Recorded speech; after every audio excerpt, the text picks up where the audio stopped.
പാർട്ടിയുമായി ഇടഞ്ഞ ജി സുധാകരനെ അനുനയിപ്പിക്കാനുള്ള നീക്കം അവസാനിപ്പിച്ച CPM നേതാക്കൾ പലതവണ ചർച്ച നടത്തിയിട്ടും ഫലമുണ്ടായില്ല.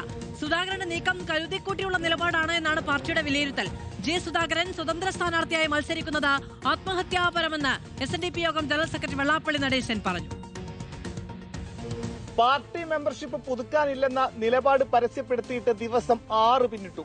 ജനറൽ സെക്രട്ടറി MA ബേബി, സംസ്ഥാന സെക്രട്ടറി MV ഗോവിന്ദൻ, കേന്ദ്ര കമ്മിറ്റി അംഗം CS സുജാത, ജില്ലാ സെക്രട്ടറി R നാസർ, ജി സുധാകരനെ അനുനയത്തിന് സമീപിച്ച നേതാക്കൾ നിരവധിയാണ്. നിലപാടിൽ നിന്ന് 1 ഇഞ്ച് പിറകോട്ടില്ല ജി സുധാകരൻ.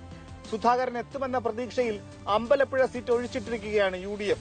അതേസമയം ജി സുധാകരന്റെ വീട്ടിലെത്തുന്നവരുടെ വിവരങ്ങൾ പ്രാദേശിക ഘടകം വഴി ശേഖരിക്കുന്നുണ്ട് പാർട്ടി. സ്പെഷ്യൽ ബ്രാഞ്ച് ഉദ്യോഗസ്ഥരുടെ നിരീക്ഷണവുമുണ്ട്. കോൺഗ്രസ് നേതാക്കളുമായി ചർച്ച നടത്തിയെന്ന വിവരം നേരത്തെ തന്നെ ജില്ലാ നേതൃത്വം സംസ്ഥാന നേതൃത്വത്തെ അറിയിച്ചിരുന്നു. CPIM സ്ഥാനാർത്ഥി പ്രഖ്യാപനത്തിന് ശേഷം നിർണായക തീരുമാനമുണ്ടാകുമെന്നാണ് സൂചന. ജി സുധാകരൻ സ്വതന്ത്ര സ്ഥാനാർത്ഥിയായി മത്സരിക്കുന്നത് ആത്മഹത്യാപരമെന്ന് വെള്ളാപ്പള്ളി നടേശൻ. UDFിലേക്കൊക്കെ അദ്ദേഹം പോകുന്നത് ആത്മഹത്യാപരമാണ്.